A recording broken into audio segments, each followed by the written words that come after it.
Hey, what's up? Today I'm going to be giving a review for the graphic novel collection. Well, it collects, it's not really a graphic novel, it just basically collects like certain issues of like particular like comic books, whatever. So I just kind of consider like, you still can consider these like graphic novels, but this right here is going to be my review for Robin Volume 1 Reborn, because I know there are like other volumes to this too as well. I think it goes to like Volume 3 or more. Because you can see like the Robin that is on this particular one is the Tim Drake Robin, who is my second favorite Robin too, by the way. After Dick Grayson, Tim Drake is my second favorite Robin. Well, this particular collection, it collects Batman issues 455 through 457. Then you have Detective Comics 618 through 621. Now in those particular like comics, Batman kind of plays like a major part because there are still basically his storyline basically, but like Tim Drake is involved in it with becoming Robin for the first time. But then it collects issues of Robin 1 through 5 too as well. Which is basically like Robin's like solo series. And I'm not mistaken, I think that was like the first like solo Robin series that they did in comics back then. Because like these started like in I think these like were created like in the year 1990 and 1991. So basically, it's basically like a collection of the stories detailing like when Tim and Drake actually took on like the Robin mantle after Jason Todd, because you know what happened to Jason Todd, who was the second Robin, but Tim and Drake became the third Robin eventually. So it starts like with him detailing like him training to become like the new Robin, and so on and everything like that. And then you get to see like his parents, who are taken like a hostage, like in the Caribbean, by this guy known as the Obeah Man. Basically, like this situation happens with like Tim's parents being kidnapped, and then his mother ends up being killed in the process, while she's been captured by the Obeah Man. But Tim Drake's father survives. Because I didn't really know too much about their backstory. I knew like his father, well, I know he was like in the one of those other like books I read, and his father was like in a wheelchair because he gets like I think like paralyzed like from the waist down, I think, or something like that. So basically it begins like with him losing like a parent, very similar to like Bruce Wayne, and like Dick Grayson as well. And then after that, like at the same time, like Tim Drake himself, he is trying to pursue like this criminal who is hacking bank accounts. And I think the criminal was known, he was known as the Money Spider. So that's basically what he was doing. Like first, like the first, like as the story begins, he's after this hacker known as the Money Spider, who is like hacking like billions of money with millions of dollars from like people's bank accounts. Because at one point I think he even targets like Bruce Wayne's account. So like that's basically like the stuff that Tim is like doing while he's like training to become like this new Robin. And at the same time you have like this axe killer who shows up in Gotham City, but then it turns out that there's more than one axe killer. There's like a bunch of people like turning up with like these masks on their face, and they're either swinging like axes or they're swinging like sledgehammers. So you can tell basically that they're under control by some kind of like substance, something that's controlling them. And of course, I'm not going to spoil who that turns. It turns out to be like a major like villain of Batman who is controlling you. So eventually, like Tim Drake finds out who it is, and he decides to help Batman and so on. But eventually, like that's what goes on, like through like the whole like halfway through the book itself. Like he's not even a Robin really in it. You just see really Tim Drake himself, and he's like still questioning like the idea of taking on the mantle of becoming Robin. Because you see what happened to Jason Todd. And even Bruce is still kind of against it to a certain extent, but he does let him eventually take on the mantle. So he doesn't really become like Robin, like with dons the suit until like halfway through like the story itself. And that picks up like I guess you could say from like the issues of like Robin 1 to like Robin 5. They take up like the next half bulk of the collection of the book itself. So that's when he actually becomes Robin. But once he gets there, that deals with like Tim traveling to Paris to like take on another form of fighting, like a secret form of fighting. But then he comes across like this secret like agent, and it's kind of odd how he meets this secret agent who is African American, by the way, which I thought was kind of cool and interesting. And his name is Clyde Owens. Turns out Clyde Owens is about to get beat down by this group of gang. I forget what their names called. Who are led by the King Snake. And King Snake is the guy that Clyde Owens is after, because his wife and his two baby girls were like supposedly murdered by King Snake. So that's what like the next half of the story is about, like Robin, Tim and Drake teaming up with Clyde Owens, you know, to take out the King Snake guy, you know. And King Snake himself is like he's like a heroin like drug dealer, you know, like supposed to be like the and supposed to be like the most dangerous man in the world according to like Lady Shiva, you know, who also turns up into the story as well too, cause like she eventually like trains Tim and Drake a little more better, like actually with how to use weapons, and I think that's where he gets like his stick for the first time. Cause you know I think he's the Robin who has a stick. You know, cause I'm not sure if Dick Grayson really had. You know, cause I know he has like the two sticks. You know, as Nightwing. But I think Tim Drake was actually like the first Robin, if I'm not mistaken, who actually had like a stick. So he kind of started using the stick with like when he was being trained by Shiva. You know, so I thought that was kind of cool because she joins Clyde Owens and like Robin, you know, with Tim Drake. You know, they join forces together to take out King Snake, cause she has like a personal vendetta herself against King Snake, you know, Lady Shiva, you know.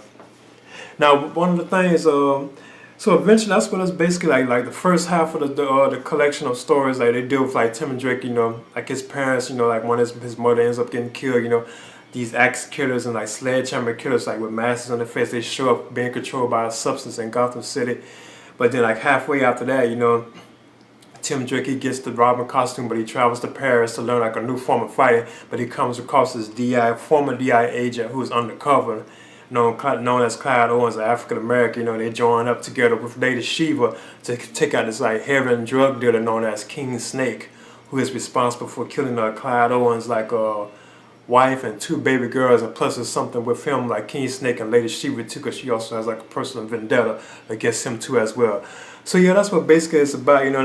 Now, to be honest with you, I thought this was a very entertaining like collection of Robin stories, and I always was interested in reading them, you know, because it was detailing, you know, like my second favorite Robin, Tim and Drake. So I was always interested and like curious about reading, you know.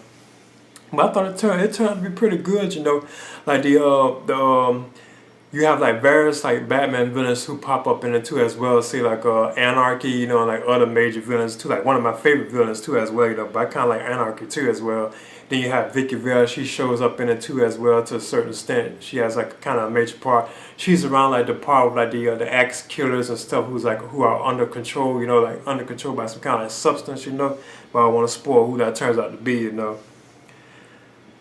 But other than that, though, you know, I thought this was a pretty good, you know, interesting like back, and it was good getting a good look at Tim and Drake, you know. Now, like these were the things I want to touch on too as well, you know. Like the first like bulk of like the stories, like the first half of the book, which I noticed too, for instance, you know, like from like Batman issue 455 to 457 and Detective Comics 618 to 621. Now those were basically where the story was like real good, you know. I really enjoyed it a lot, you know. But once it got to like the actual like Robin solo series, the story kind of, it was still interesting and cool, you know. The story kind of drifted off, you know, but the artwork was just like superb compared to like the artwork that was in like the Batman issues and Detective Comic issues, where the story was good, like the first half of the book, and the artwork was there. It was kind of like, you know, I want to criticize like the artists and stuff like that, you know, but I thought it was kind of like bad compared to like the artwork in the Robin solo series, like the solo issues, you know, like the artwork and that was just like beautiful. Like the way Tim and Drake look and stuff, I thought it was like just cool looking, you know, like his artwork, how they design them and stuff, like the suits, like the artwork, like see like the various like locales, like backgrounds and all that, just was like superb the way they did that. I know it was also like that in like the Nightfall like storyline, some of like the Robin issues they had collected in that particular series had like beautiful like artwork, you know. So I thought that was like a good thing about it too. But once it got to that part, like it had like the last half of the book had good artwork, but the story itself was kind of like, you know, it wasn't too great, you know, but it was still cool and decent, you know. Like another bonus about the book too, you get to see like the various designs they have for Tim and Drake when he became Robin, you know. Towards like the back of the book, you know, they show like the various designs that they use, because one of them even resembles like his Red Robin persona that he eventually becomes like later on, you know, like Red Robin, you know.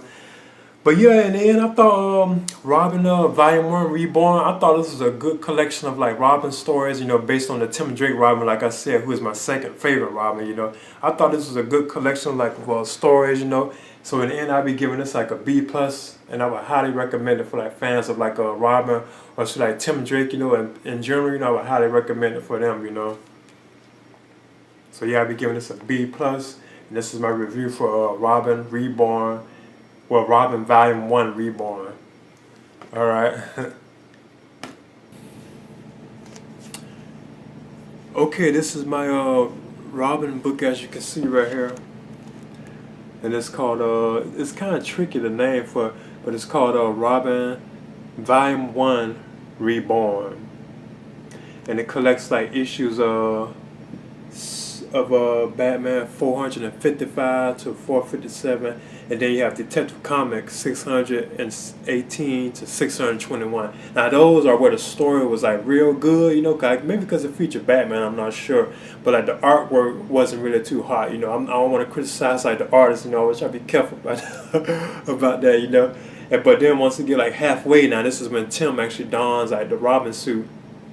And he's my second favorite Robin, you know, like I always said before, you know, after Dick Grayson.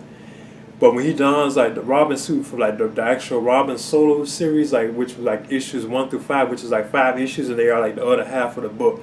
That's when the story doesn't, and it'll still be cool and interesting, you know, 'cause I like the chemistry that he had with like the Clive Owens, the African American like DA agent.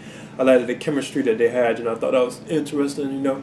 But like the story that was kind of wasn't too great, but it was decent, you know. But like the artwork was just like superb, you know. Like the artists, like the artwork they did, it kind of reminded me like the artwork that was kind of like in the Nightfall like series, which had like certain like Robin issues in it, you know. Like in the Robin issues, like the artwork was just like beautiful, like the look of Tim Drake, you know. I thought it was just like it just looked so cool, you know. Like the artwork itself, like you know, like the locales and all that, everything was just like beautiful, you know. But yeah, this is the book itself, and you can see it has like Tim Drake on the cover as Robin, and of course you see like Batman in the back, you know, and also have an image of Robin on the back too as well, you know, and King Snake. Oh, I ain't want to spoil you, but it's King Snake's like hands right there reaching out. So yeah, this is just basically my book I'm showing, you know, of a collection. So yeah, I'll probably do more of these eventually, you know, 'cause I know it goes to at least volume 3, but I think it may be like a volume 4 or whatever. But eventually I probably will. But probably not right away. I'll probably like go back into like other like Batman, you know, because I'm really enjoying these, you know. So, but look for me to probably eventually do, you know, like volume 2 of this, you know. Okay, so this is my book, Robin Volume 1 Reborn. Alright.